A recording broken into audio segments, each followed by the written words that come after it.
இசைஞானி இளையராஜாவுக்கு ஜூன் மாதம் 2ஆம் தேதி தமிழக அரசு சார்பில் பாராட்டு விழா. முதலமைச்சர் ஸ்டாலின் அறிவிப்பு. ஒடிசாவில் காங்கிரஸ் சட்டப்பேரவை உறுப்பினர்கள் 14 பேர் இடைநீக்கம் செய்யப்பட்டதை கண்டித்து போராட்டம் நடத்தியவர்கள் மீது தடியடி.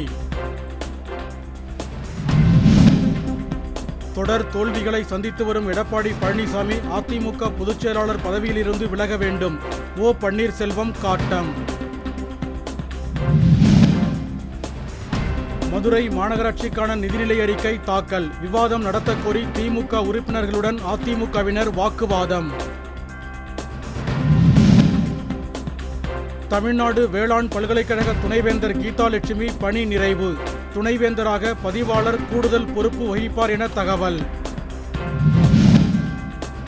உதகை அருகே கவர்னர் சோலை பகுதியில் புலி தாக்கியதில் தோடர் பழங்குடியினத்தைச் சேர்ந்த இளைஞர் உயிரிழந்ததால் பொதுமக்கள் அச்சம்.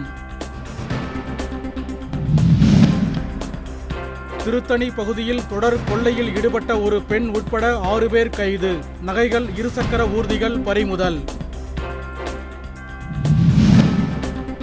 தேனி மாவட்டம் போடிநாயக்கனூர் பேருந்து நிலையம் அருகே உள்ள மதுக்கடையை அகற்றக் கோரி நகர்மன்ற கூட்டத்தில் உறுப்பினர்கள் போராட்டம். கடலூர் மாவட்டம் லால்புரம் ஊராட்சியை சிதம்பரம் நகராட்சியுடன் இணைக்க எதிர்ப்பு. கிராம மக்கள் மனித சங்கிலி போராட்டம்.